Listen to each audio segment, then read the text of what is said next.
Dictators are some real freaky fellas. What the f does that even mean? They lie. Do you have nuclear weapons? What was the question? Cheat, steal, and yes, occasionally eat people. So today, let's talk about some of the weirdest, wildest, and most inhumane things that these terrible totalitarians have got up to, starting with Fidel Castro. But first, my friends, ad time. So, you guys may not know, I'm adopted, actually, and that has always made getting to know my heritage a little difficult, as, you know, not knowing who your parents are tends to do and all. So I've always been a bit curious about my heritage, that is, and that's why I decided to partner with, you guessed it, MyHeritage, the sponsor of today's video. MyHeritage is a leading global family history and DNA service that makes exploring your family history easier than ever, even if you don't know who that family even is that you're exploring, such as myself. So in this segment, I'm actually going to take one of MyHeritage's DNA tests, which they've oh so kindly provided for me, and find out for the first time what I am, I guess, and who I'm related to, live in front of you guys. The test is really simple to take. You just swab both of your cheeks, put them in a vial, and send them off. Super easy, takes like 2 minutes. Now, as far as the results I expect from this, pretty sure they're gonna be very, monochromatic, I guess you could say. I'm not exactly drowning in melanin over here, but other than that, I really don't know what to expect from this. I don't have very much background info at all. Maybe Irish, possibly? I'm kind of red up here. Who knows? Let's find out. All right, so today's the big day. I got my results back, and we're gonna figure out what I am made of, I guess, genetically speaking. Let's find out. All right, the big reveal. Let's see. Ooh. They have the music for it too. That's pretty neat. Okay. Some white people. That's what I was anticipating, pretty much. All right. Okay. Yeah. Sure. Why not? Yeah. Scandinavia. Yep. That makes sense to me. Sweet.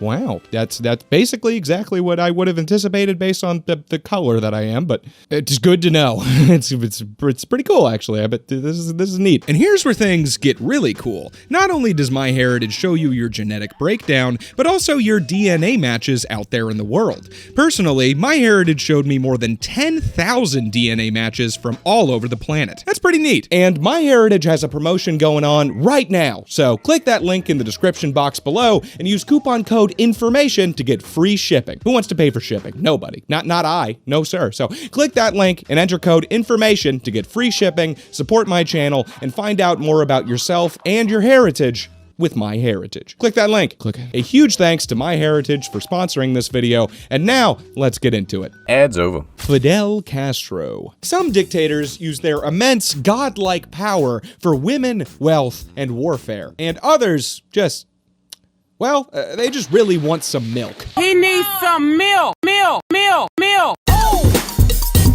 And the former dictator of Cuba, Fidel Castro, fell into the latter camp. And probably the former also, but milk as well. He was a milky boy, certified. And you'd be very well aware of just how milky this boy was, in fact, if you've ever seen this masterpiece of a video from top-tier YouTuber Sam O'Nella, that I will absolutely be using clips and info from throughout the segment, so please don't hurt me, Sam. I love you, okay? Please acknowledge my existence already. I can't keep making new emails to spam you with anymore. Castro was what you could call a maniacal milk maniac, a devious dairy dictator, a cow juice connoisseur of the highest order, and he used his power over the Caribbean nation of Cuba to try and achieve some pretty lofty lactose-based goals. Castro appears to have always had this almost fetish-like fascination with the good white stuff. No, not that white stuff, okay? He wasn't dictator of Colombia. I mean this white stuff. Milk. Long before Castro seized power over Cuba and became a dairy-loving dictator, he was just a humble, dairy-loving communist guerrilla resistance fighter, and his loyal supporters within Cuba, being well aware of the bearded Batista haters' proclivity for all things dairy, would send an ice cream cake to Castro every year on his birthday while he was fighting the Cuban capitalists deep within the jungle. How did the ice cream cake not turn into an ice cream puddle? from melting in the tropical Caribbean jungles that Castro was fighting in? Well, there's actually a very interesting answer to that question, I would assume. I don't actually know how the hell they did that. If you do, for some reason, know that very specific information, please let me know down in the comments. I'm sure it's necessary. Once Castro did seize power through a siege on Havana, he celebrated in his customary fashion with a nice, hearty milkshake, something that he loved almost as much as his famous cigars. So, naturally, the CIA tried numerous times to poison his very frequently consumed milkshakes, and naturally, failed at this task every single goddamn time, given that they are, well, okay, let me put it this way. If killing Fidel Castro was football, the CIA would be the Tampa Bay Buccaneers, okay? They suck so f***ing hard at that. Not limiting his dairy desires to just standard milk and shaked milk, Castro was also an avid consumer of iced cream, and once reportedly ate 18 scoops of the stuff in one sitting, which is more than 2 full pints, and he did this after already having finished a full meal. So, I don't know if the diabetes fairy was just really rooting for Fidel's particular goals toward a Caribbean communist utopia or what, but for whatever reason, she did spare him from immediately going into an insulin coma like any normal person would in that situation. Castro enjoyed ice cream so much, in fact, that he created an entire ice cream complex called Copelia that took up an entire city block and has been described as, quote, Cuba's communist ice cream cathedral because of its immense size and intricate architecture, which definitely stands out against the, well, rest of Cuba. Now, not only did Castro enjoy milk, shaked milk, and icy milk-based cream, he also enjoyed the solid, savory milk that the U.S. government stores 1.3 billion pounds of in underground caves. Cheese. Castro was so fond of Cuban cheese, in fact, that he once boasted it was better than that of the nation that's famous for, literally 3 things, and cheese is one of them. It's sex, wine, and cheese, which is, of course, the very stinky nation of France. All right, now that I think about it, I guess we can throw in, being stinky, striped shirts, and eating frogs to that list. But cheese is, France has good cheese, okay? It's a well-known fact, certainly more so than Cuba. When Castro was once hosting a French diplomat in the country, he offered the stinky Frenchman some similarly stinky Cuban-made Camembert cheese, and the Frenchman was actually quite impressed with this, saying, well, you know what, I'll just let Sam speak on this one directly. French guy was like, hey, not bad, it's almost as good as the French kind. Try it again, I think you'll find it's even better than the French. Alright, I wouldn't say that. I'm sorry, are you disrespecting my cheese? In my house? On my island? No, I mean, it's good, I just said the French kind is better. Maybe if you froggy bathed once in a while, you'd be able to taste the cheese instead of your own B.O. Listen, you've got your cigars, we've got our cheese, live with it. Fine. Fuck him, it's good cheese. But to produce all of that glorious Cuban Camembert cheese, Castro still needed milk, and a whole lot of it, in fact, to feed his insatiable dairy death drive. But Castro, he had a bit of a problem in that domain, as while Cuba did have cows, they weren't exactly the top-tier mommy milkers that Castro would have hoped for. You see, Cuba had 2 varieties of cow at this time. The Lorenas, introduced from Spain during their rule over the country, and Zebus, which came over from India somehow, and have a very funny name that I like to say, Zebu. It's fun. Now, both of these varieties of cow were well equipped to handle the hot, humid Cuban climate, but not exactly equipped to handle the hot, humid Cuban dictators' lust for their luscious udder juice.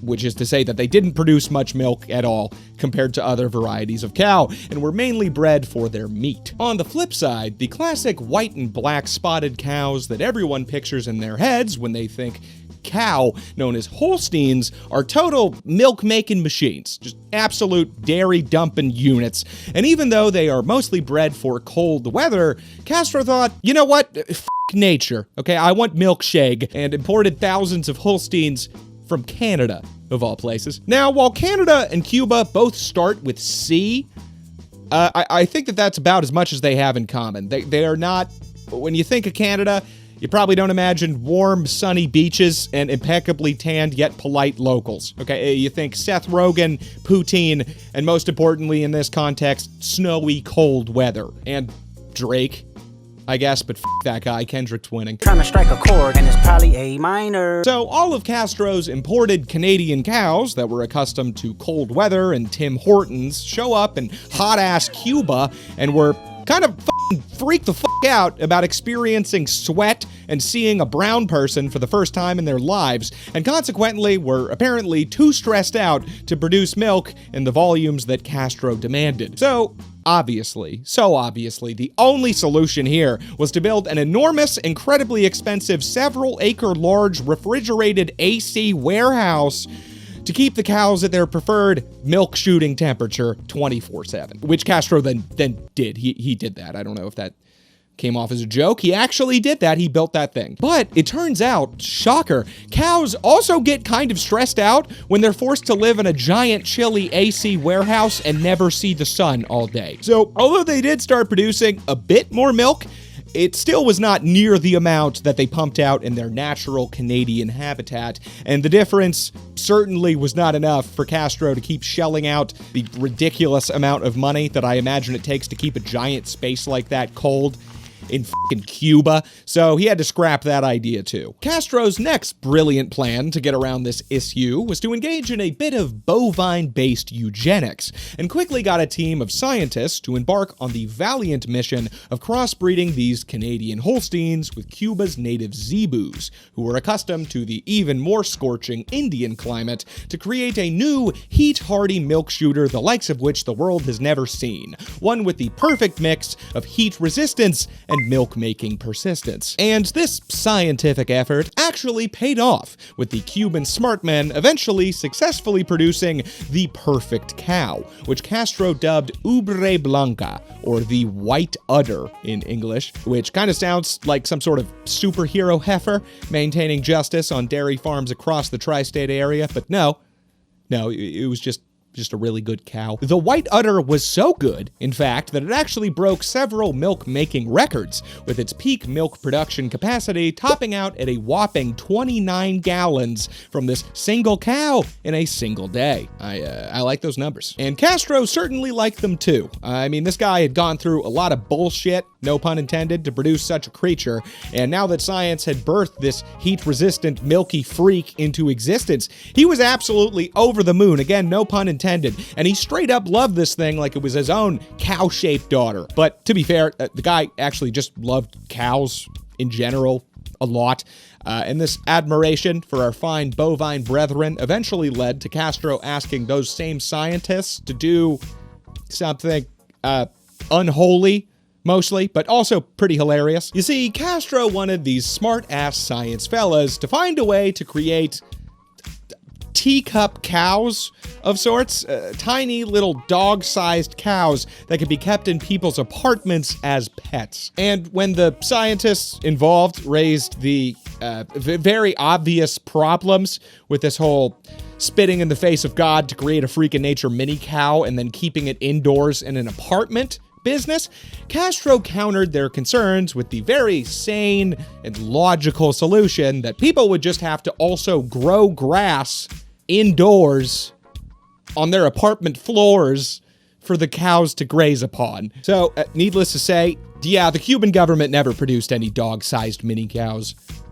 that we know of, at least. I'm honestly still kind of holding out hope that they did, because that sounds fucking adorable. I love cows, and I would very much enjoy having a tiny one to keep my feet warm under the covers while I sleep before it hops up and eats my floor for breakfast. That does sound objectively dope as hell. But alas, no Cuban dog cows. But at least Castro would still have his beloved Ubre Blanca, the white udder, who, despite not being the size of a dog, he and the Cuban people still adored to an almost comical level. Updates on the white udder's health status and general cow escapades were frequently ran in Cuban newspapers, and when the thing eventually did do what cows do sometimes and straight up fucking died in 1985, Castro commissioned a giant marble statue to be built in her likeness. Unfortunately, Ubre Blanca was kind of a genetic anomaly, a freak of nature in her own right.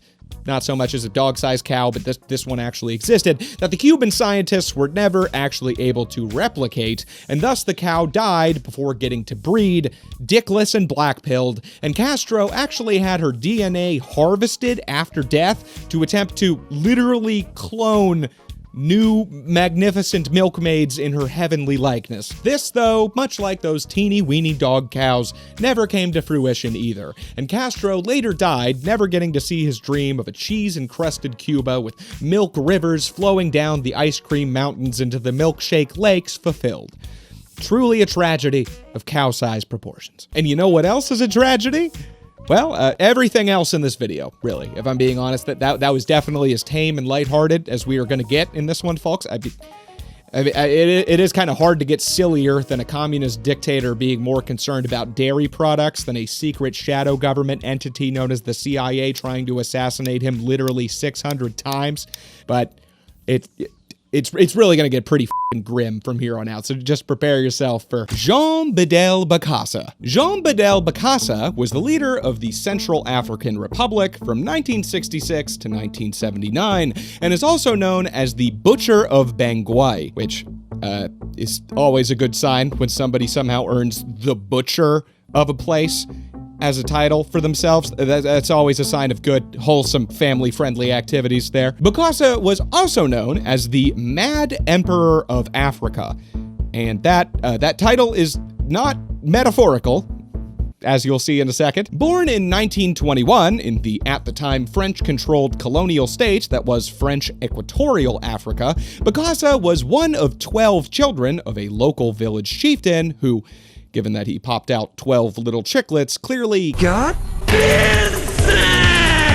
From the very beginning, Bokassa enjoyed a very calm, nurturing, uneventful childhood, and at the age of 6, witnessed his father being beaten to death by a French colonial company's militia, and then, to add to the very chill vibes of that event, his mother then committed self-die a week later in response to, well, also witnessing her husband be beaten to death by the French in the village square. So Bokassa, now an orphan, then fell into a deep pit of bats and emerged to fight crime soon afterward. No, that's Spider-Man's origin story, I think. Bokassa was actually sent to stay at a Christian school/orphanage run by who I assume were definitely Bokassa's favorite people in the world at that point, the French colonial powers. It was at this orphanage that Bokassa became fond of a grammar book written by one Jean Bedel, and his teachers quickly took this as an excuse to give him a more pronounceable name for their stinky French mouths to utter than his original African one, Jean Bedel Bokassa. So the guy's just lucky he didn't read any books by Dick Wolf, or that could have ended up a lot more unfortunately for him. Although I would really have liked to see a Dr. Seuss Bokassa. Something I want to show you. Something magical and full of wonder. or like an R.L. Stein Bokassa. The guy was just born too early. He really missed out there. After completing his good Christian school career, Bokassa joined the French army, which, again, sure, that was super fun working with those fellas. That I'm sure he definitely, totally did not harbor some sort of immense grudge against them at all. I could definitely see like a friendly fire private pile situation occurring there, but he actually just fought the Nazis with them instead. My mother done told me, say hi! Which is one of the only respectable activities that we are going to see from this guy in this story, so just go ahead and soak that in now. After World War II was over, and the remains of that special angry German leader's head had been fully scrubbed off the walls of his bunker, Bokassa was then sent to Vietnam to fight in the First Indochina War. You know, there's lots of things you expect in war. Carnage, the sleepless nights. But what they don't prepare you for is the incessant use of Fortunate Son. Where he soon followed in the footsteps of many a Fortunate Son-blasting American soldier in the 1960s and impregnated a 17-year-old Vietnamese girl who he then married and promptly abandoned with their child as he, quote, believed he would be sent back for another tour of duty in the area soon anyway. Which, yeah, no, sure.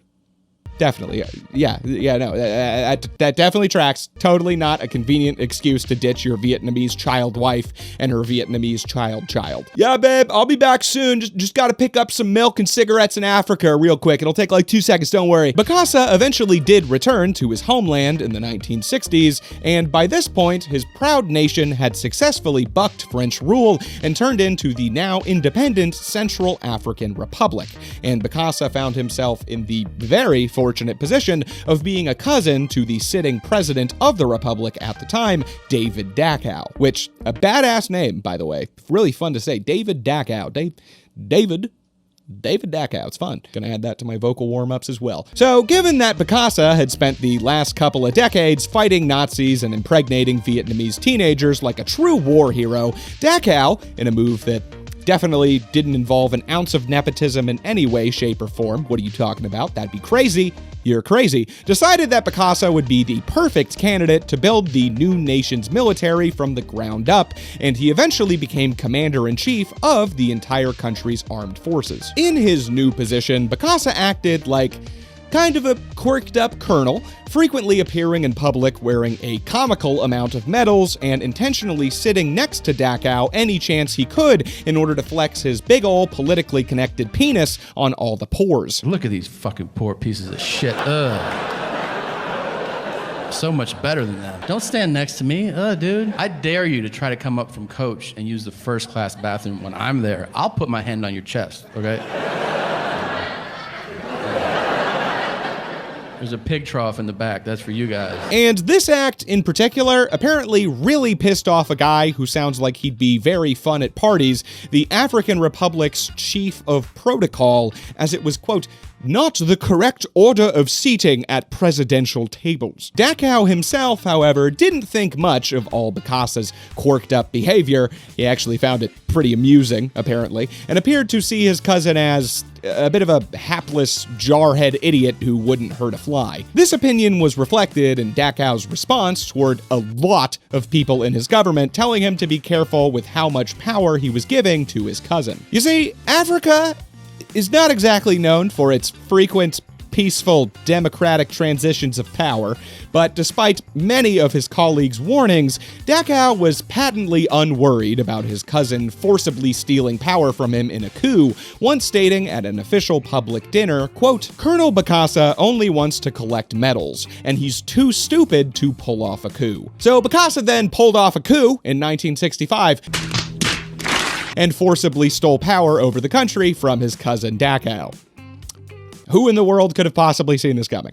After seizing power and promptly promising the citizens of the Republic a, quote, new era of equality for all Central Africans, he immediately pulled a classic dictator W and dissolved both the country's constitution and their version of parliament, which he referred to as a, quote, lifeless organ no longer representing the people, even though I believe that's literally their job, is to represent the people. But then again, the U.S. House of Representatives, not very representative either, so I kind of get it. Bokassa then valiantly embarked on his new era of equality by brutally cracking down on the nation's unemployed, forcing all men and women between the ages of 18 and 55 to prove that they had jobs to avoid being fined or thrown in prison. Always a great way to keep somebody having a job to throw them in prison. I mean, it works for us. He also banned begging on the streets, banned all live music unless performed at night or on weekends, which was enforced by what sounds like a pretty solid 80s punk band,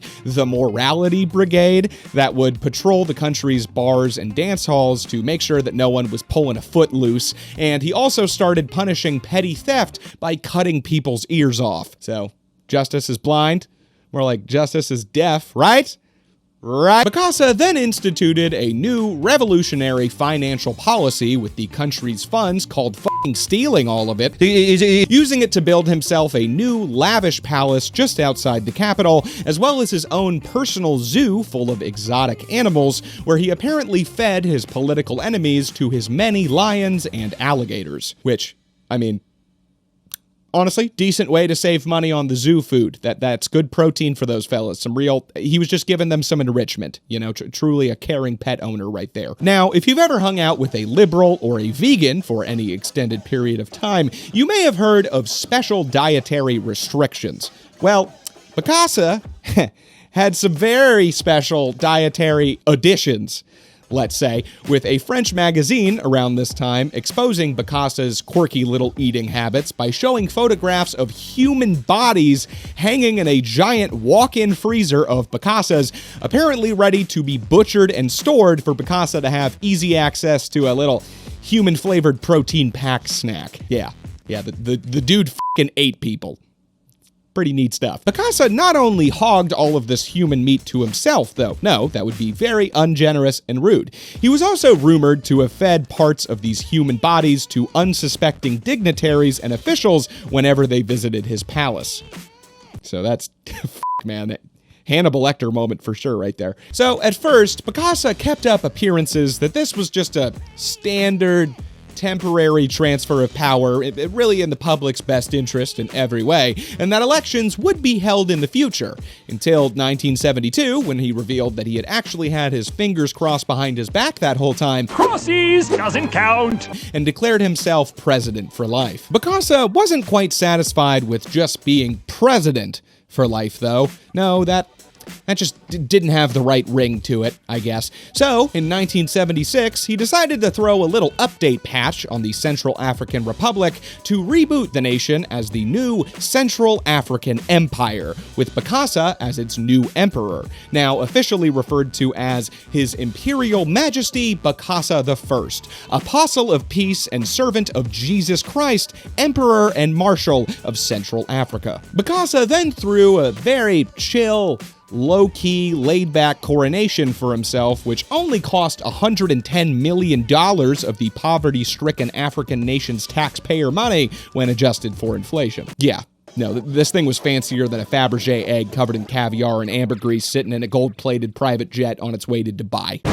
Okay, shit was crazy. I will adjust any costs involved here from 1976 money to 2024 dollars, just to give you a better idea of just how hard this motherfucker balled the hell out on celebrating declaring himself a modern-day emperor of Africa during this coronation, which Bokassa had specifically designed to emulate the imperial coronation of Napoleon in France in 1804.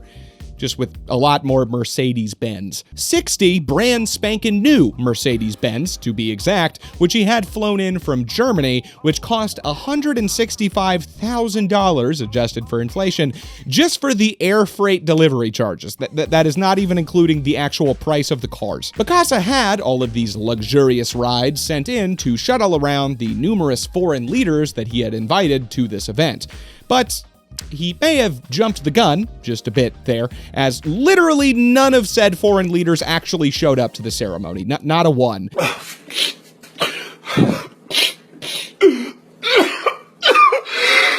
As they all considered it needlessly extravagant, somewhat grotesque, and, well, frankly, insane. Apparently, at this point, many people both inside and out of the new Central African Empire considered Bokassa to be literally insane. Which, I mean, yeah, the guy is making himself emperor and is well known to eat and serve cooked human flesh. So yeah, it all seemed just a bit kooky. This imperial coronation took place at Jean Bedel Bokassa Stadium, which was located across from Jean Bedel Bokassa University, which sat on Bokassa Avenue, and celebrated not only Bokassa's rise to emperor, but also his wife's rise to empress. Yeah, this guy, really a true gentleman there, a real family man. So kind and humble of him to include his beloved wife in all this. Well, his favorite wife, Catherine, that is. His other 16 wives and Herculean amount of mistresses, who he is thought to have fathered over 100 children with cumulatively, were not recognized at this event. Yeah, I know, guy must have been a Mormon or something. He definitely got insane! The very same 200-year-old French artisan group that had fashioned the actual coronation outfit for Napoleon himself was called in to create Bokassa's clothing for the event, as well as for Caroline, his favorite wife, now turned empress. Bokassa also had 30 French artisans design him a gold-plated throne to replicate that used at the coronation of Napoleon, which cost more than $11 million adjusted for inflation, and the jewelry bill for this event, also adjusted, was nearly $28 million. Just on some f***ing bling. Man, Drake would be impressed. Fuck that guy, though. Kendrick's winning. Minor. Bokassa also had 28,000 bottles of champagne flown in from Champagne, France, but that was not the only rarely consumed item that he served his guests that day. At some point during the ceremony, Bokassa apparently leaned over to the French Minister for Cooperation and said, "You'd never have noticed, but you just ate human flesh." Yeah. Yep. Yes, Bokassa's own personal chef even later confirmed that he had indeed personally cooked human remains kept in Bokassa's walk-in freezer and served them up to numerous unsuspecting guests on several occasions. So that's it's not just a rumor, okay? It's not just some schoolyard gossip. This motherfucker ate people, all right? But Bokassa's days of being emperor and fucking eating human beings thankfully wouldn't last too much longer, as one of his own policies eventually led to his own undoing. Well, I guess it wasn't really the policy that did it. It was more him being an absolute brutal asshole, but you'll see what I mean. You see, Bokassa had previously ordered that all school children in the nation were required to purchase their own expensive uniforms, which all, of course, had a giant image of Bokassa's face on them, naturally. And obviously, this policy was it wasn't exactly free healthcare, okay? It wasn't very popular at all. So at some point, hundreds of school children began protesting, having to give up quite a large portion of their family's meager income just for some t-shirts with this people-eating dickhead's face on them that they could have been using to, I don't know, like, not starve and all. And Bokassa then responded to these protests with a bit of overkill, as in, literally, he killed over 150 of these protesting students. It was f***ing overkill. And I don't mean like college students either. I mean f***ing children.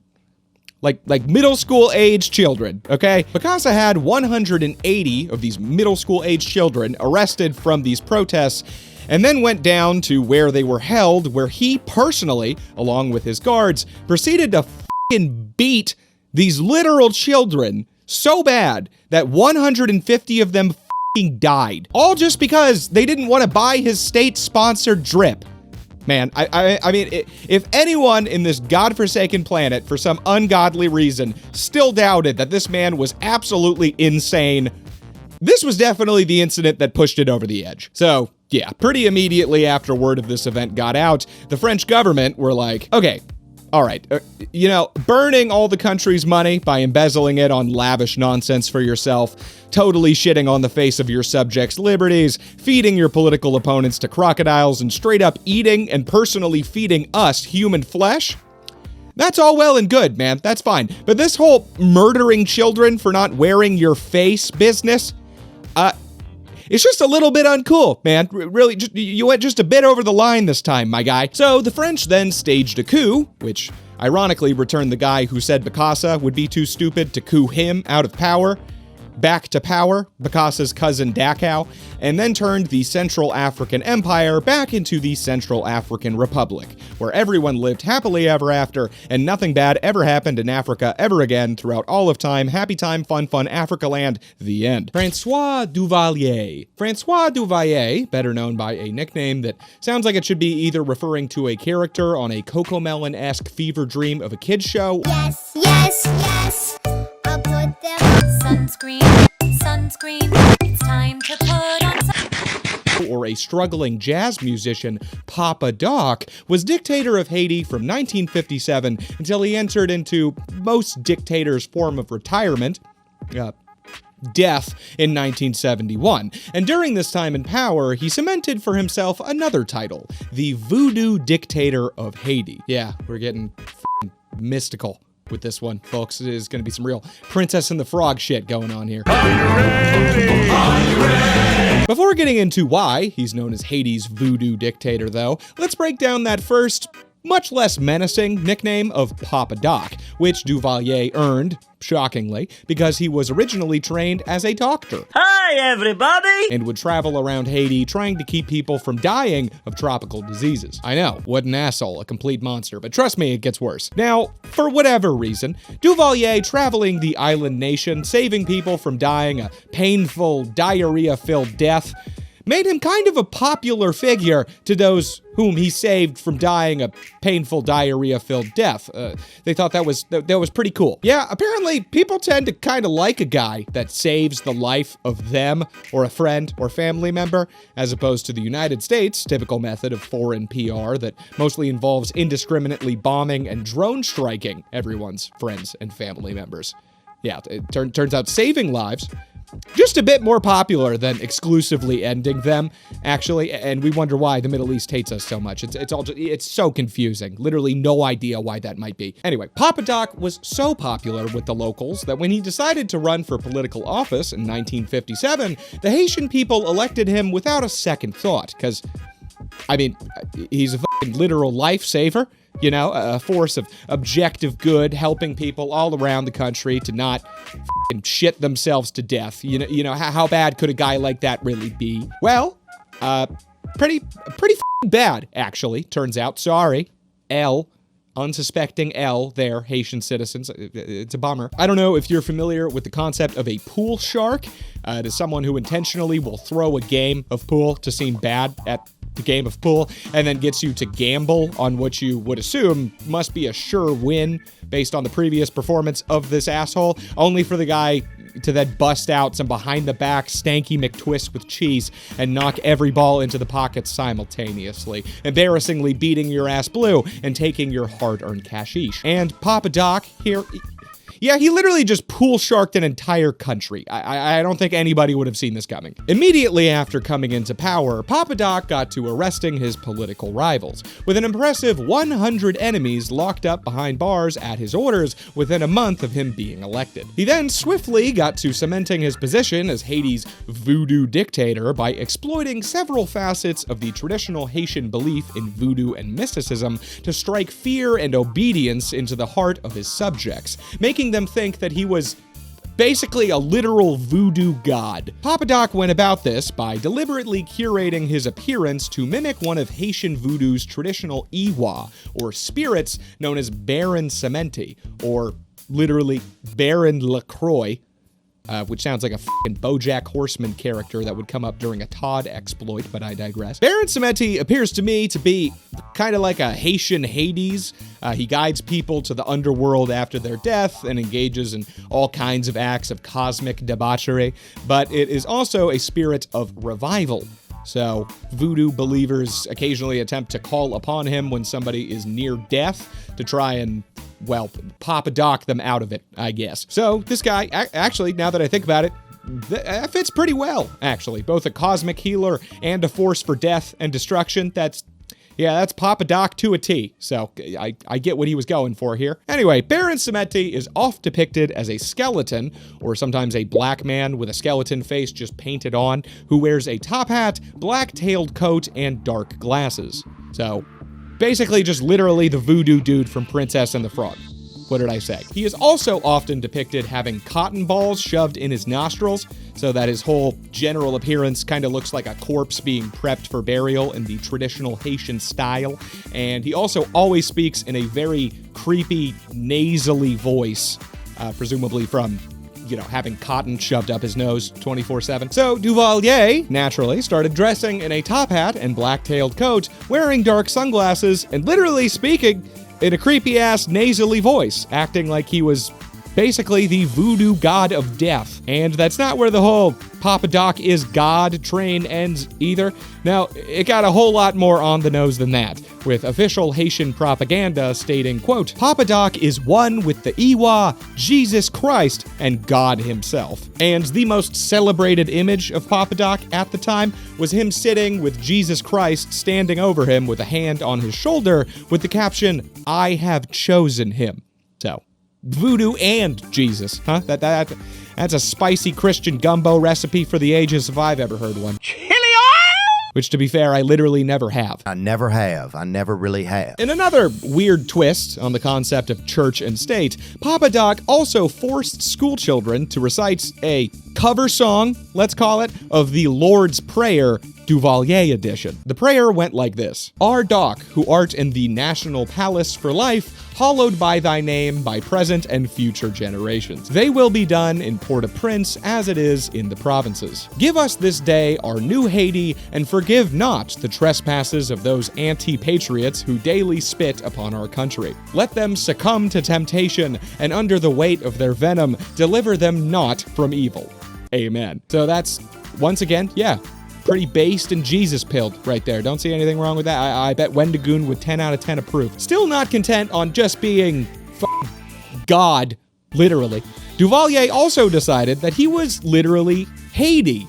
Just the whole country of Haiti is the best way of putting it. He was the personification of the country of Haiti, as well as the Haitian flag, for some reason. And he showed off this message with a giant neon sign in front of his palace, which read, I am the Haitian flag, one and indivisible. So that's also cool. Very flag-pilled of you, Papa Dizok. I'm really into the pilled jokes recently. I guess I'm pill joke pilled today. Soon after arresting all of his political rivals, Papa Doc engaged in another dictator top 10 power consolidation methods by installing a secret police force that, in line with his voodoo god intimidation tactics, he named the Tauntaun Macoute, which is the same name as Haitian voodoo's literal boogeyman, who is also known as Uncle Gunnysack. The legend goes similar to that of Krampus, actually, if you're familiar with him. Slap that butt with a branch of birch. Where Uncle Gunnysack would sneak up on some unsuspecting naughty Haitian children and kidnap them by throwing them in a burlap sack, also known as a gunny sack, apparently, where he would then, much like Ted Bundy, take them deep into the woods, and then, much like Jeffrey Dahmer, just straight up eat them for breakfast. Specifically, for some reason. The most important meal of the day, serving it up Gary's way. Which, yeah, I mean, good little keto meal right there. Guy's really starting his day off right. I'm sure that diet would be Huberman approved. Anyway, after naming his secret police force after a mythological creature that eats children for breakfast, people were not very keen on with the Tauntaun militia. It's like if you named your militia the Satan Squad or the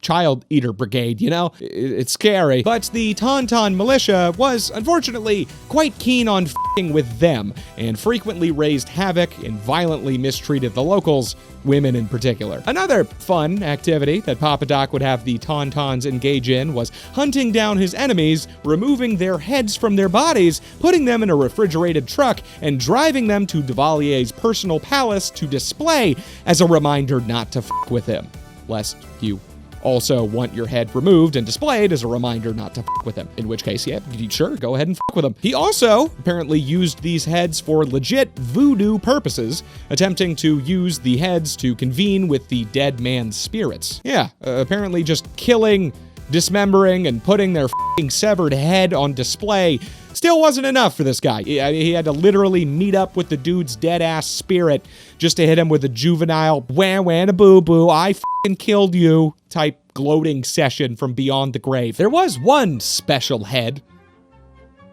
Seems like there should be some joke about oral sex there, but I don't think I wrote one. I guess I blew it. Really blew my chance. Anyway, the head, the cranium of one of Duvalier's very special, hard-to-pronounce name-having enemy, his rival in the 1963 election, Blucher Philogenes,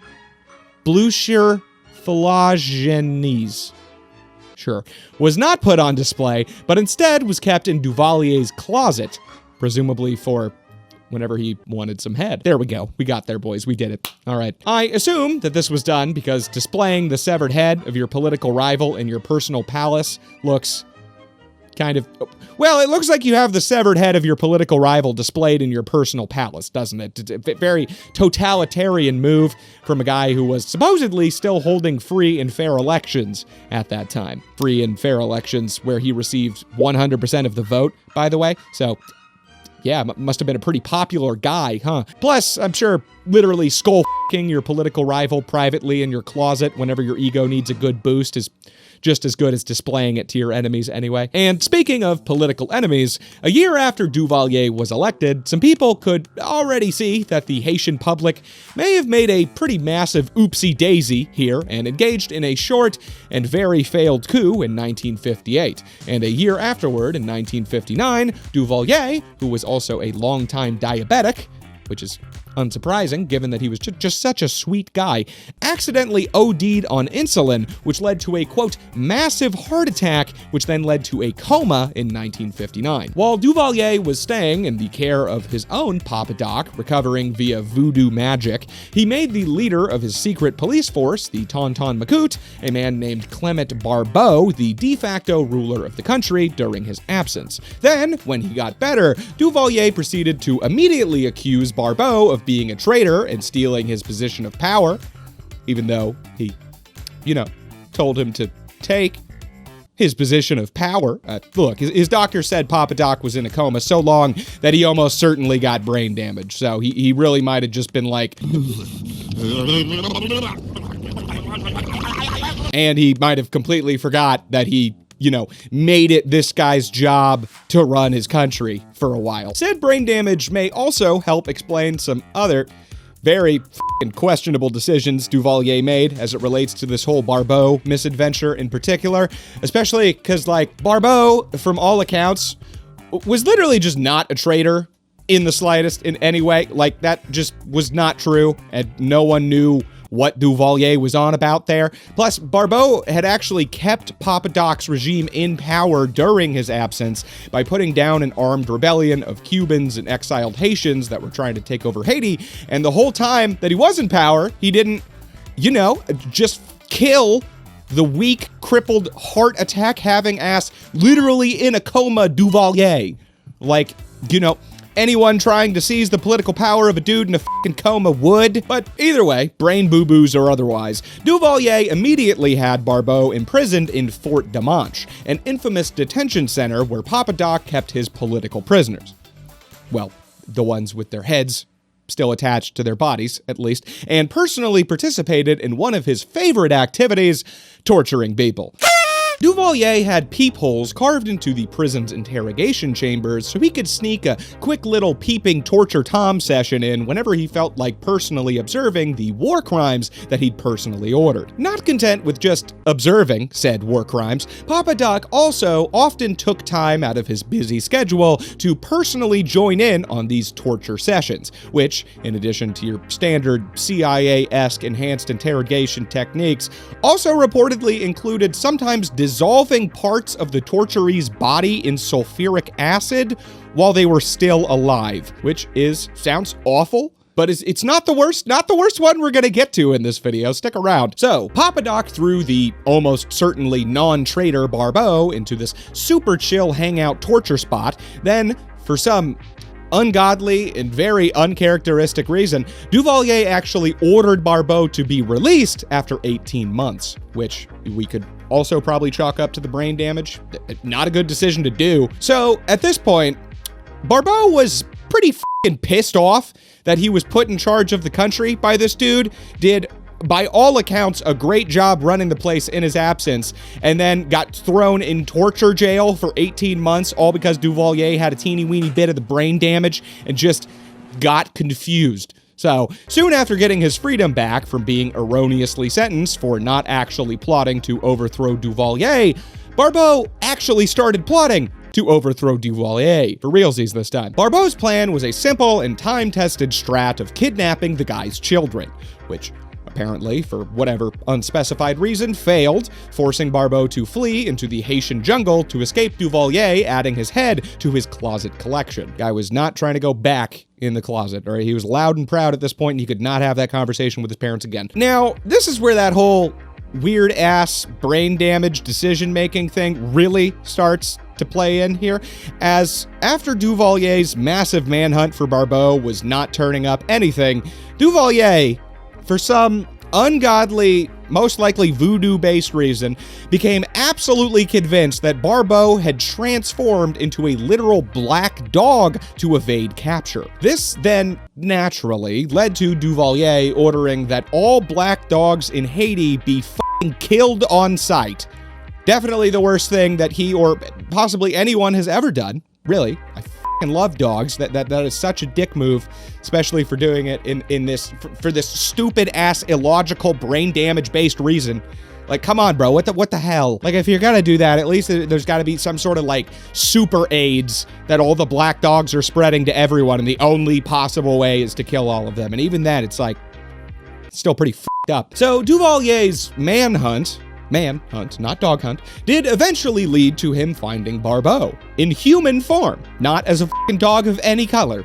So, fucking God, he's such a stupid dickhead for that, really. Boo! You stink! And Duvalier promptly engaged in the typical routine of cutting off Barbeau's head, throwing it on display in his palace, and trying to use head-based voodoo to go nay-nay on Barbeau's dead spirit.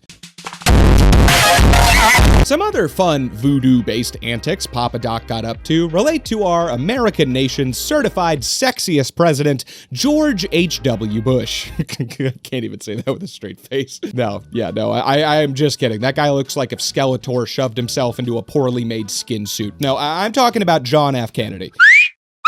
So when Kennedy came into office in America, he was a bit put off by Duvalier's, well, everything. His everything, really. I don't think I need to explain why this guy's actions were just a bit concerning. One particular issue that JF Kizity took up with Papa Doc was that he was constantly transferring aid money sent to Haiti by the US and many other countries directly into his own pockets. Instead of using it to, like, aid the country, he just used it to aid himself, mostly. Because of this, the U.S. stopped the flow of almost all aid money into Haiti in 1962 and refused to send any more until Duvalier agreed to, well, fucking stop stealing all of it, which he just straight up refused to do. Instead, he basically gave a really butthurt speech that went something along the lines of, "Fuck the West, fuck America, JFK, I don't need their money. Nope, no siree, Bob. We're just doing fine over here in Haiti, all right? Thank you very much." And he said that he was a, quote, "principled and lonely opponent of domination by a great power," which, yeah, really principled of you to refuse to stop stealing all your citizens' aid money from the U.S., Mr. Papa Doc. Very solid move there. And this refusal of aid money was such a solid and principled move, in fact, that Duvalier pretty much immediately pulled a complete 180, abandoning both the decision and his theft-based principles as Haiti crumbled around him with no aid money coming in, and resorted to pretty much sucking off Daddy America the best way that a Caribbean nation can, by just screaming at the top of its lungs how much they hate communists over and over until they get billions of dollars. Historically, a very effective method. Quite soon after saying, fuck the US, I don't need their money, I'm lonely and principled, and all that shit, Duvalier publicly stated this quote here: "Communism has established centers of infection. No area in the world is as vital to American security as the Caribbean. We need a massive injection of money to reset the country on its feet." Wonder why that might be. "And this injection can come only from our great, capable friend and neighbor, the United States." So really, just a complete 180 on that principled move. Duvalier still remains solid on his own personal hatred for JFK, however, and actually once claimed that he had personally put a curse on Lee Harvey Oswald and then controlled him via voodoo to shoot JFK. Which, of course, as we all know, is completely ridiculous, since it's very common knowledge that it was actually the CIA that put that voodoo curse onto the magical bullet that blew up that dude's cranium in chief. Okay, so that's a well-known fact. Further into his JFK obsession, Duvalier also later sent an associate over to the US to, quote, "gather the air around the grave of John F. Kennedy to try and use it to once again commune with his dead spirit and teabag the shit out of him." Which, the fact that he did that so many separate times kind of makes me wonder, did it Did it work? You know, like after the 20th time of fucking sprinkling voodoo pixie dust or whatever the fuck on severed heads and not getting to teabag the guy's ghost, you'd think he'd just stop trying, right? I don't know. Maybe he just did it to intimidate people into thinking if they crossed him, he did literally have the power to keep fucking with you even though you're already dead,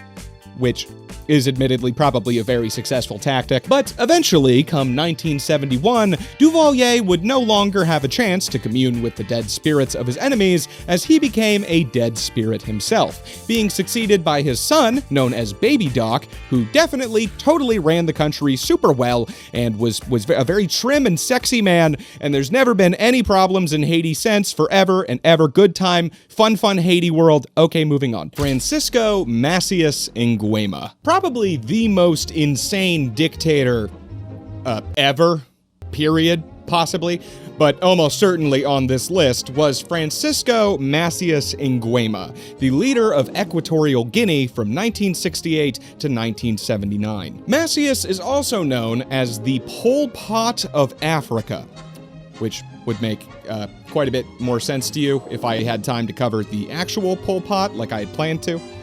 And okay, you know what? F it. I make the rules around here. Pol Pot lightning round. Pol Pot. Pol Pot was the communist dictator of Cambodia from 1963 to 1981, and in that time perpetuated a literal genocide against his own people, creatively called the Cambodian Genocide.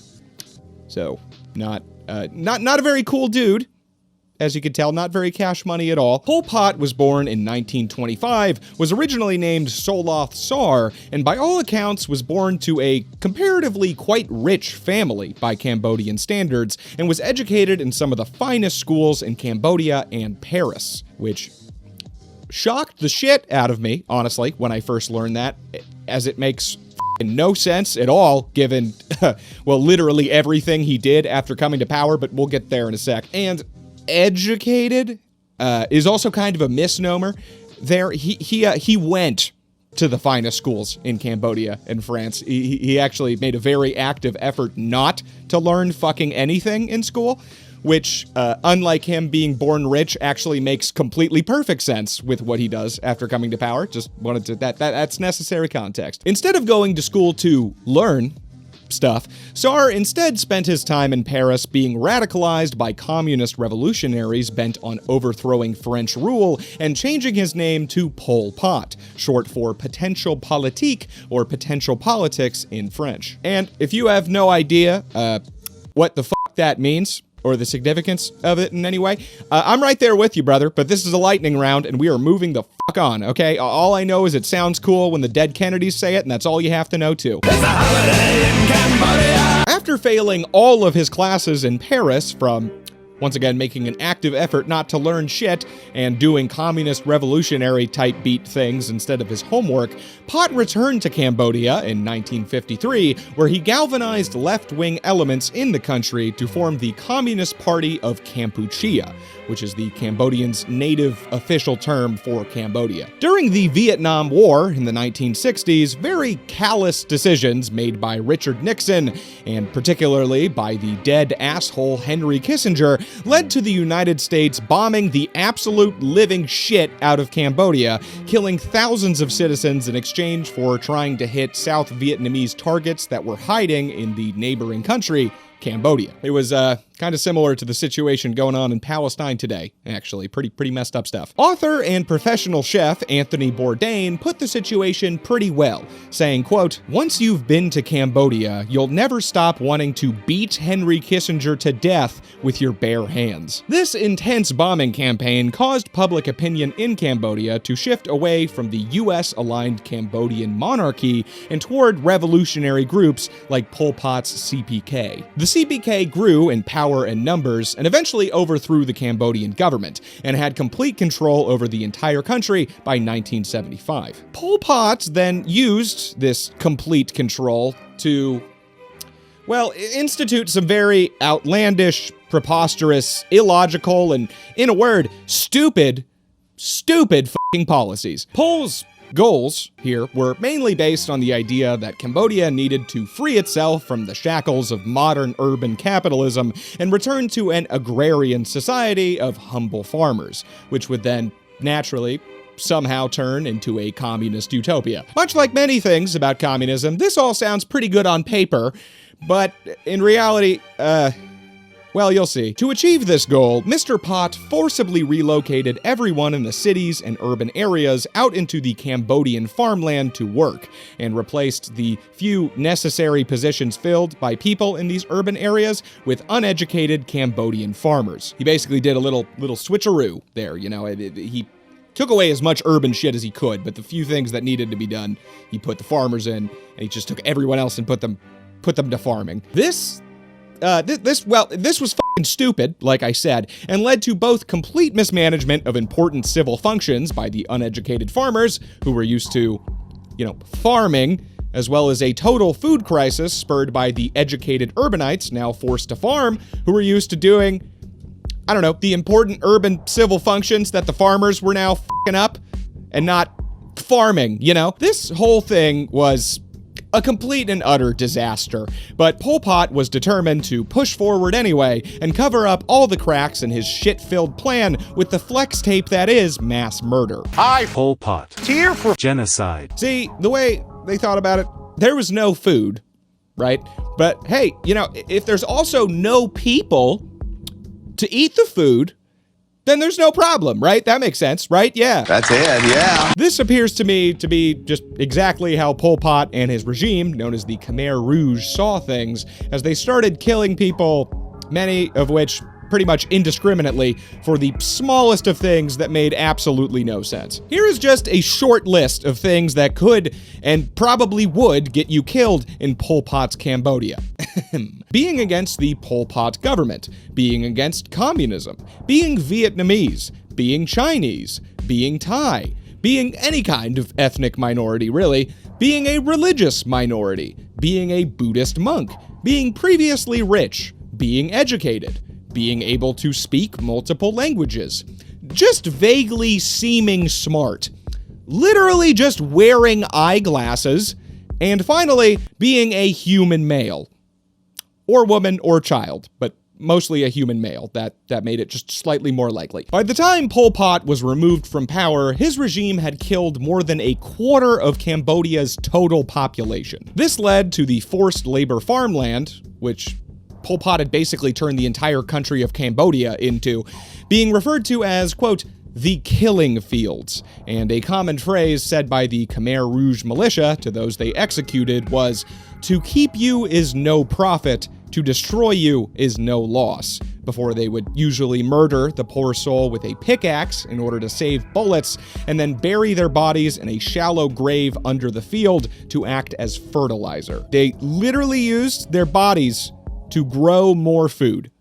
They actually served a greater purpose in their f***ed up minds, dead than alive. It was pretty f***ing grim. And now that you know exactly how grim, let's get back to why Francisco Macias Nguema was known as the Pol Pot of Africa. Francisco Macias Nguema. Okay, so as Macias was once again called the Pol Pot of Africa, he's obviously pretty similar to the guy in many ways, but also very similar to that last dude, Bokassa, the Emperor of Africa, except somehow even more insane. And in this case, I mean literally mentally insane. Like one flew over the cuckoo's nest tier bonkers, like medically certified as an insane person. One possible theory as to why he was so batshit cuckoo for Cocoa Puffs out of his noggin bonkers was that his brain was literally melting from all the syphilis and other venereal diseases Macias had contracted from his very long career of unprotected sex. This theory was actually noted in 1968, the same year that Macias came to power, by the French Foreign Intelligence Service, basically the stinkier French equivalent to the CIA, who was keeping a very close eye on Macias at this time. I got my eye on you. Oh my gosh, a jaywalk. Hey! The French had concluded that Macias was suffering from, quote, numerous mental illnesses, most likely exacerbated by those numerous venereal diseases, as well as noting that it definitely was not helped by the fact that Macias was an avid drug user rivaling Kurt Cobain, both Cheech and Chong, and Adam from Psych Substance. This is the story of the time I did DMT while on acid. Macias' two drugs of choice were a form of raw edible marijuana that originates from India called Bang! Sorry if I scared you there. Yeah, it's called Bang! With an H before the A and an exclamation mark. Just kidding on that last one. I just really like to scream it. Macias was even more fond of a potent psychedelic herb native to Africa called iboga, which produces strong hallucinations that are often described as, quote, euphoric yet often terrifying near-death experiences. And this dude was just popping that shit like it was candy. Iboga is actually a really interesting substance in its own right. A lot of people ironically use it to overcome their own various drug addictions like cocaine and heroin, as it binds to the same receptors and mitigates withdrawal and all kinds of other stuff. It's very unique as far as psychedelics go, as instead of traditional psychs like acid and mushrooms, which produce their effects via serotonin in the brain, iboga actually produces hallucinations via the brain's opioid receptors, somehow. Something that is only really shared by substances related to salvia. And if you've ever heard or are at all familiar with salvia, terrifying near-death experiences is a pretty damn accurate description there. I've heard from some people that they literally, like, turned into a rug or a glass of orange juice for like 1,000 years and shit. It's wacky. Another reason for Macias' particularly high level of absolute insanity may stem from his, I was going to say unique childhood experiences, but they're actually almost exactly the same as Picasso's in a lot of ways, so let's just say fucking horrific childhood experiences. That's also a pretty apt adjective. So Macias was born as the son of a local witch doctor who had allegedly killed Macias's younger brother as a sacrifice. So yeah, that's got to be some real comforting behavior from old Pop there. That'll definitely make you think twice about stealing out of the cookie jar, lest daddy decides it's about time to sacrifice another naughty kiddo. Macias wouldn't have to fear being religiously murdered by his devious daddy for too much longer, however, as, again, exactly like Picasso, Macias personally witnessed his father being regular, non-religiously murdered by Spanish colonial officers in front of his very eyes, and his mother took her own life just a week later. So, literally, exactly the same as Picasso. Same time frame and everything. It's pretty kooky. Some real foreshadowing there. And again, much like Picasso, this totally chill act by the Spanish did not seem to, well, at least on the surface, give Macias a seething, unending, rage-fueled revenge drive towards Spain. Although, that might have changed when he actually could, do something about it later. He might have just epically pool-sharked the Spanish, just like Papa Doc did to the Haitian people. Man, I am making all kinds of connections right now. This is some top-tier YouTuber shit. Some serious gourmet shit right here. I'm proud. This is some serious gourmet shit. When you came pulling in here, did you notice a sign out in the front of my house that said dead? Speaking of serious YouTuber shit, I just hit 100K recently, by the way. Got my plaque on the way. So thank you guys so f***ing much for that. Not even 2 years since I've started this channel, and you guys already got me verified. I can't tell you how much I love and appreciate every single one of you subscribed to my channel. And if you're not subscribed, well, f***ing do it.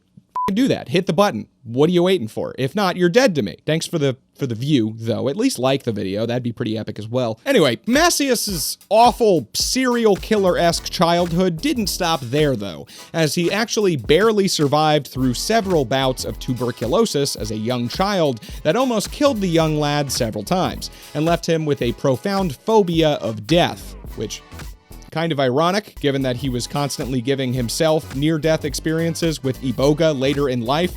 and also most likely gave him some pretty serious brain damage. Yeah, this guy's brain really just could not catch a break here. I mean, it was already damaged from the bouts of tuberculosis, and then he has to basically turn it into soup from f***ing everybody till he collected every single STD like they were Pokemon cards, and then taking more drugs than a rock star in the 70s. Man, f***ing jeez. So, jumping ahead to his adulthood, much like Bokassa's Central African Republic, Equatorial Guinea, before Macias, was also a colonial nation, this time being controlled by Spain. But, much like many other African colonies at this time, there was a huge push for independence during the 1960s. By 1968, this push by the locals for independence was basically becoming inevitable, so the Spanish had to start thinking of ways to make the nation independent, but still retain control over their former colony. The solution that they settled on for this was to pick a leader, well, more of a puppet, actually, who had an anus so loose that they could just shove their spicy Spanish hands right up in there and just move his mouth around like they were Jim Henson. Or the Spanish version, I guess, Juan Hensorita? What the hell is the Latin version of Henson? Leave it in the comments, my very few Latino viewers remaining after I repeatedly shat on the Mexican school system in my last CIA video. Didn't know that was going to be so controversial, by the way. Really was not seeing that one coming. Did not think that Mexican education, not exactly being the pinnacle of scholastic achievement, would be such a contentious topic, but okay. Yeah, I'll take it back. Gonna head back for my astrophysics PhD at the University of Tijuana. I'll be right back, guys. I am really off topic. Holy shit.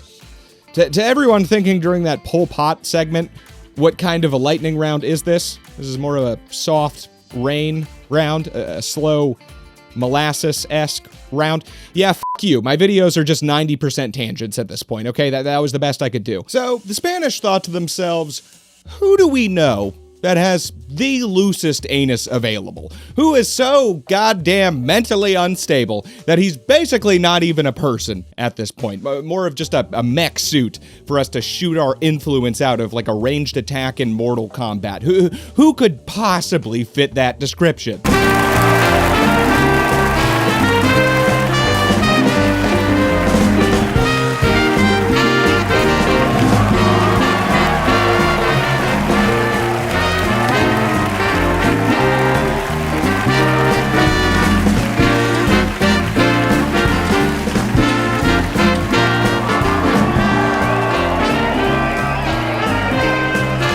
That is correct. The Spanish settled on our lovely main character here, Francisco Macias Nguema, at the time a 44-year-old local mayor of the area, for some ungodly reason.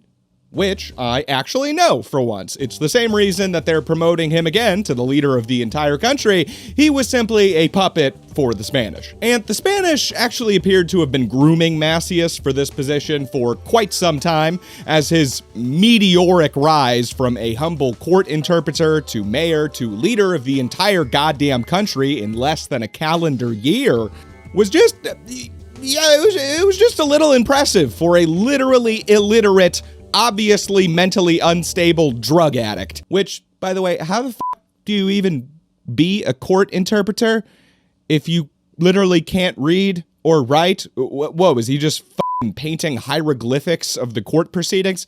Was he summarizing the events via interpretive dance? What the? How the hell do you do that? Just all the more evidence that he was simply a Spanish industry plant. So now that the colony, creatively dubbed Spanish Guinea, was now the independent nation of Equatorial Guinea, and Macias was now the first leader of the Equato-Guineans, yes, that is actually what they are called, he enthusiastically began doing literally just exactly the opposite of what the Spanish had hoped that he would do, namely, listening to anything that they told him to do. Yeah, their whole puppet plan really royally backfired, harder than when I dropped 20K on Dogecoin on May 10th, 2021. I am never gonna financially recover from this. As it turned out, that Macias asshole was actually much tighter than anyone could have ever imagined. Virtually impenetrable, even. Like you need like a fracking machine And even then, it's quite the toss-up. You sure would extract a lot of natural gas out of that, though, so it might be worth a shot. Soon after taking power, Macias visited a coastal town on his newly independent nation and saw a horrific sight. Spanish flags still flying over his new, rightfully earned country. I mean, Macias had spent a long time being an insane, illiterate puppet for the Spanish to earn this shit, and they're still flying flags over it? No! Unacceptable. Macias immediately took this as an immense personal slight against him.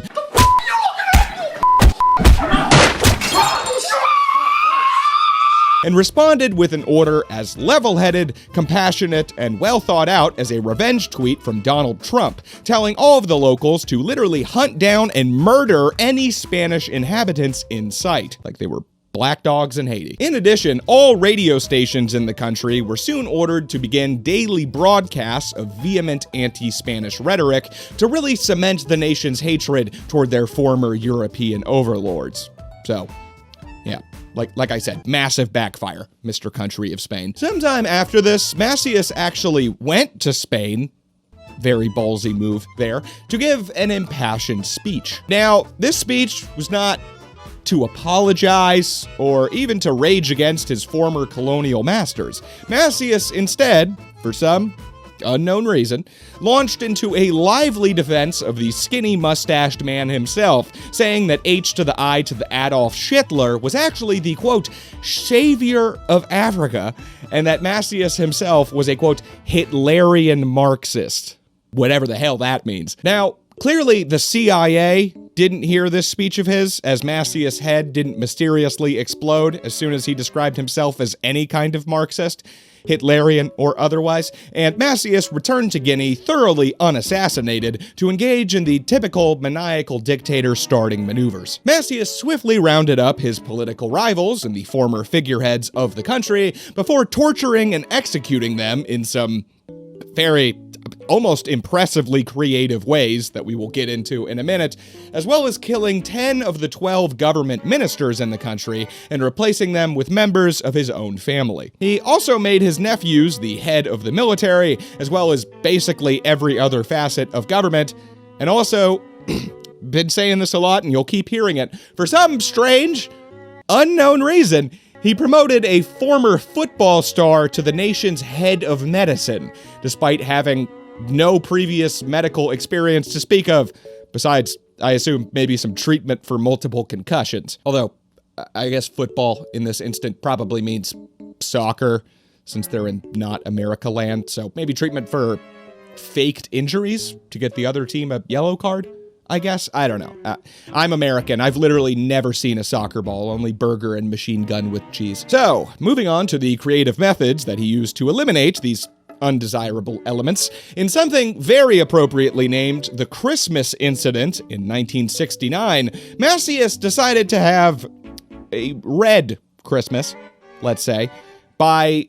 You know what, let's do this shit second person. That sounds fun. You find yourself in the unenviable position of being someone Macias does not particularly enjoy. It's Christmas Day, you're hanging out with the fam, eating cookies and opening your presents, when some of Macias's goons bust down your door and proceed to violently kidnap you. When the sack is finally removed from your head hours later and your eyes adjust from suddenly being thrust into the bright African sun, you find yourself kneeling along with 185 other people that Macias has some kind of grudge against in the country's national football stadium, with only one sole member of the audience sitting high up in the bleachers, Francisco Macias Nguema. I know, not exactly the holiday celebration that you were hoping for this year. Now, this next part is going to sound completely made up, but I swear to God, this is exactly what happened, okay? Suddenly, over the massive stadium speaker system, Macias starts blaring "Those Were the Days" by Mary Hopkin on loop, and dozens of men with machine guns, all literally dressed up as Santa Claus, rush through the stadium doors into the field and just start shooting, as Macias sits in the stands, laughing, clapping, and singing along to "Those Were the Days." Very creepy image. By the time all the Santas ran out of bullets, 150 of your Macias-hated comrades were slumped on the ground dead. But hey, you're one of those lucky 36 still alive. Look at you go, beating the odds. You might want to consider investing in a lottery ticket or something with that kind of luck. So Macias, naturally being such a kind fellow, then takes pity on those of his enemies still left alive and lets you go unharmed to enjoy the rest of your Christmas and develop some pretty severe PTSD. Nope. Just kidding. Psych, you thought. Might want to reconsider that lottery ticket, bud, because you're about to really wish Santa had shot you. See, you're one of the special ones. The ones Macias really hated, and he has something special in store for you. The dozens of Santas drop their guns and pick up some shovels. They then start digging holes just big enough to bury you and the 35 other remaining rivals up to your neck in the sandy stadium floor. Which, yeah, sounds fun, right? Beach day, you know, fun in the sun. No. Wrong! Everyone then just leaves after a while, leaving the 36 of you perilously paralyzed up to your neck in the earth, when after a couple hours, you notice a bite of some kind, and then another, and another, and then tens of thousands of others. Turns out Macias had actually had you buried near an enormous colony of red army ants, which then slowly consume you and the rest of your compatriots alive over the next several days. So, yeah, that was the Christmas incident. I hope you had fun, because I assume that's going to be a pain in the ass to edit. Please like and subscribe. And these rivals are not the only people who Macias had killed in bizarre ways. Once, when one of his government ministers gave Macias a report with a projection that he didn't particularly like, Macias naturally had him dismembered to, in his own words, help him learn how to count. Macias also had a particular penchant for killing the former boyfriends of his very numerous concubines, and even the husbands of women that he hadn't yet slept with, but that he just really wanted to. Macias quickly found that having his own family holding every position of government around him was just a bit too impersonal for his tastes, and, just like Bokassa, declared himself president for life, ripped up the country's constitution, and promptly gave himself power over every aspect of the nation's military and government. Macias then decided to go on a bit of an epic spending spree, and by 1976, he had so thoroughly plundered the country of all of its public funds that literally every department of government in the entire country was bled dry of all of its money, non-functional, abandoned, and derelict. This same year, 1976, Macias had the leader of the country's central bank executed, not by Santa Claus this time, surprisingly, and then quickly transferred all of the nation's remaining funds into his own pockets. Well, not actually his pockets, no, that it was like hundreds of millions of dollars. That would be much too insecure. Macias instead took all of the nation's wealth in cash and kept it under his fucking mattress like he was Mr. Krabs. Haven't you ever heard of a bank? No! Obviously, there's only so much cash that you can shove under a mattress. That's queer. So, Macias solved this particular problem by putting all of the remaining cash into suitcases and then burying them haphazardly in shallow holes he had dug around his palace, or, when he was feeling particularly lazy, just f***ing throwing them into some bushes where they sat for years, much of it literally just rotting away from being exposed to the elements. Something else that Macias had in great quantities at his palace was Western medicine, which wouldn't be particularly strange if not for the fact that Macias had actually already banned all Western medicine in the country by this point, declaring it un-African and forcing the rest of his nation to return to traditional witch doctor practices of healing. Except, again, for himself, who, I assume as a drug addict, was probably having a fucking field day with the country's entire supply of pills. Honestly, probably the main reason he banned it, just so he could take all of it for himself. Dude was probably sipping more lean than Kodak Black, bro. Dude was popping perks like he was BoJack Horseman. And Western medicine was not the only thing that Macias was keen on banning in his country, however. No, prohibition appeared to be this man's middle name. Actually, no, his middle name was Macias. But he liked banning things. Okay, cut me a break. In 1974, Macias banned formal education entirely and closed down all of the nation's schools. In 1975, he banned Christianity, which makes his whole murderous Santa Claus thing even more interesting, and he had all of the churches boarded up and all of the nation's priests deported or killed. He also banned just using the word intellectual and started going on a bit of a killing spree of all of the nation's, well, you couldn't call them intellectuals, nerds, I guess. He started killing all of the country's nerds. As well as all of its skilled workers, with the few that he wasn't able to murder then promptly fleeing the country, leading to what other foreign nerds dubbed a brain drain and intentional and deliberate cultural regression. So, can you see where the whole Pol Pot analogy is coming from here? So, with the country's economy clearly booming here, which in this case, I mean literally exploding into a cloud of nonsense, Macias decided to then make the very fiscally responsible move and literally reinstate slavery in the country.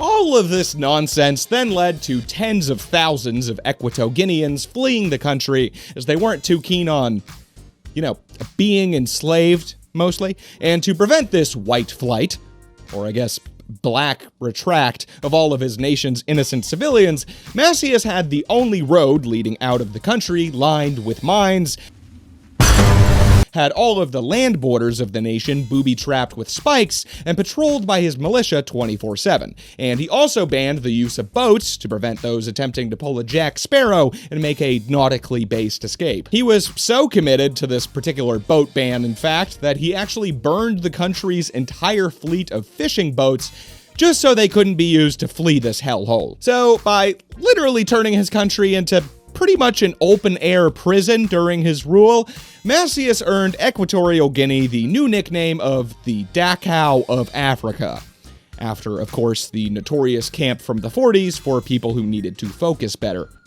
Wow, that's a terrible joke. I mean, well, okay, it is a pretty good joke, with concentration and all solid delivery, just...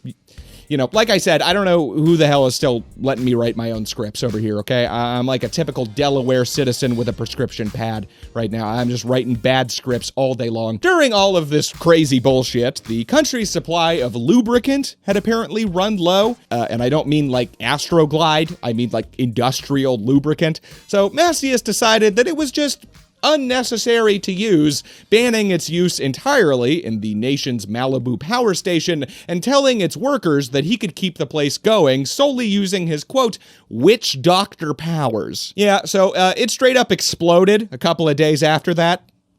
Yeah, turns out the only people who can actually use their witch doctor powers to make lubricant unnecessary is indeed the human woman. Macias had also begun to give himself all kinds of special titles to boost his already critical mass level ego, including the unique miracle and the great maestro of education, science, and culture. Which, fucking, what? He literally banned education entirely. What? This guy was insane. Okay, this guy, what? He also altered the official motto of Equatorial Guinea to, "There is no other god than Macias." So, that's chill. And I mean, technically correct, since he did ban religion.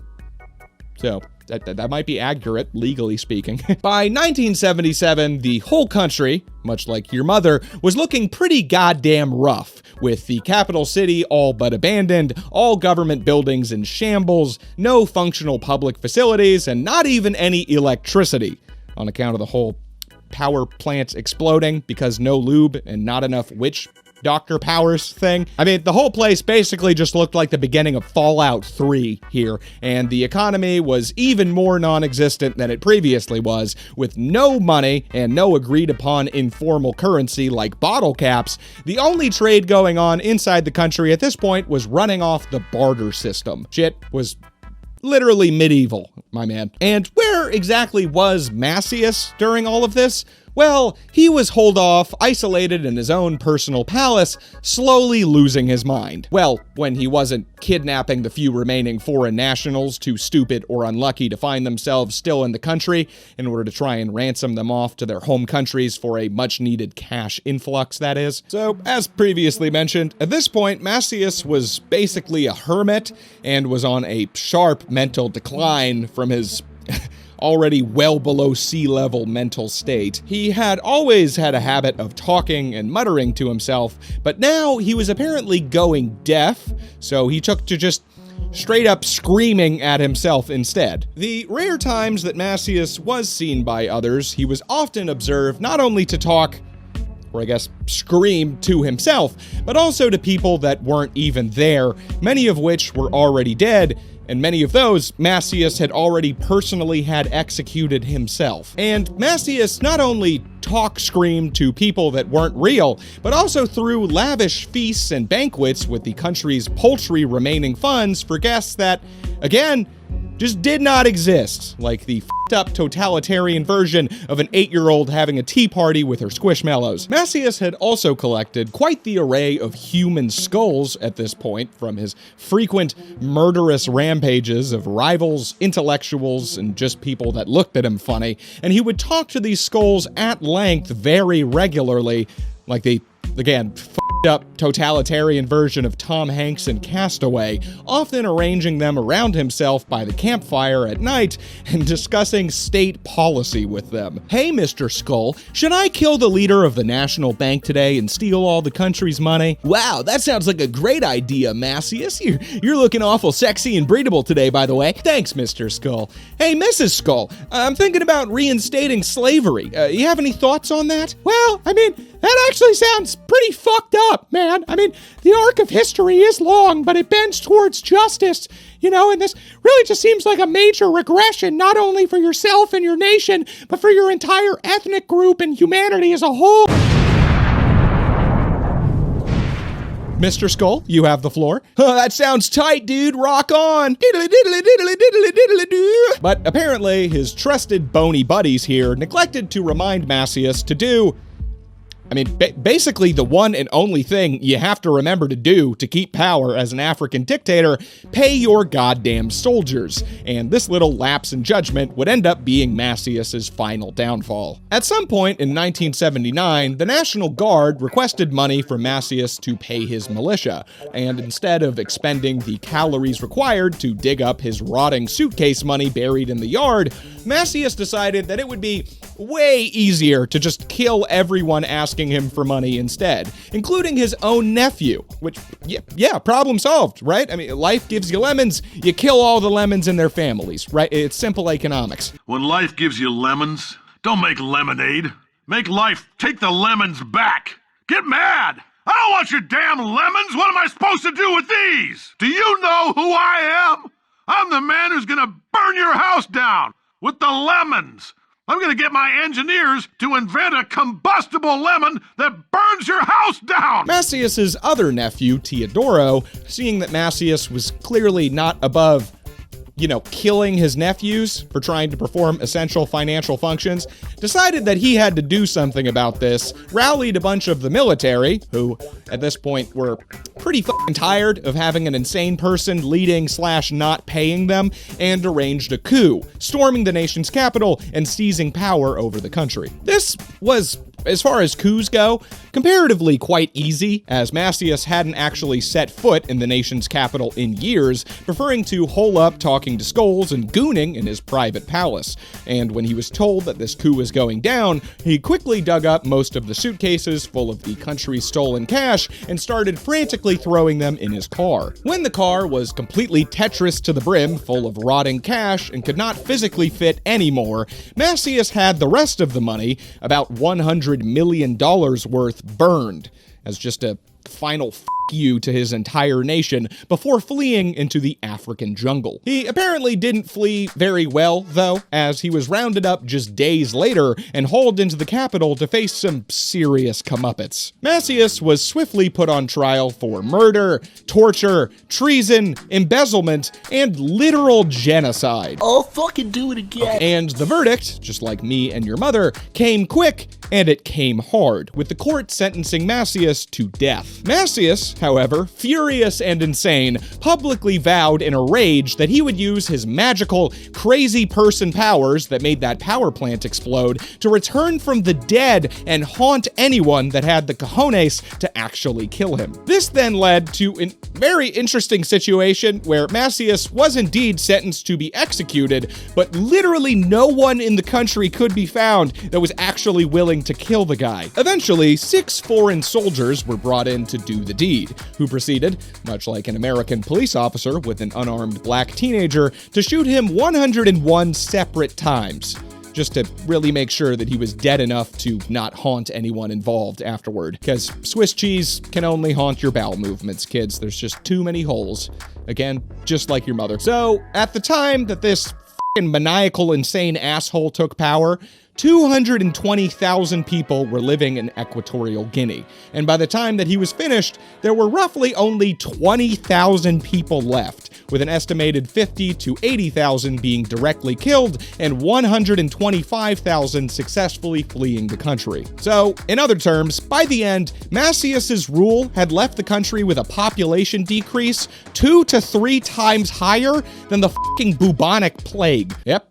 That's right, baby. There's a new Black Death in town, and his name is Francisco Macias Nguema. All right, another big one, folks. Wow. Seems like I'm physically incapable of making anything less than an hour long lately, so I hope you guys are enjoying these. As always, let me know where you are right now. How are you using my videos? Are you at work? Are you at school? Are you in Equatorial Guinea, just gooning away? Let me know. A huge thanks again to MyHeritage for sponsoring this video. If you want to learn more about your heritage and take advantage of free shipping, then click that link in the description to get a super cool service and support my channel at the same time. I also wanted to talk about one more insane African dictator, Idi Amin, but again, long video, not enough time. So if this video gets 10,000 likes, I'll talk about him and whatever other crazy leaders I can scrounge up for a part 3.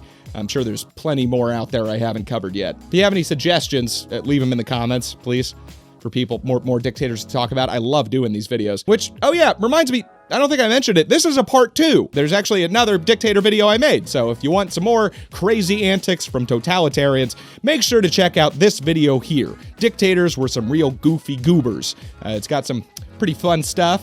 Stalin drawing on nude men, Gaddafi's romantic obsession with the former US Secretary of State, all kinds of hot, juicy info coming right at your face full speed. And something else coming in full speed is my ever-present thanks to these special fellows, my God tier patrons. Red D, Harpy, Benjamin A, Leviticus A, Bim Wafty, James W, Stephanie D, Cameron J, Operator Metro, Chase B, DeAndre M, George W, the Duke of Earl, Shalom L, Arya and Calcifer, Rena J, and Maxman Beta. And to these extra special philanthropists, my 20 buckaroos. Tento Mon, Lando Calzone, Terry T, Sullivan L, Snagowski, Trent S, Blarg, Fuzzy Viper Shark, Al the Pal, Adam K, Harabutica, and Rare Bees. So, until next time, check out that video, like, subscribe, donate on Patreon if you're so inclined, and tune in next time to personally witness my eventual decline into madness. Love ya! Bye.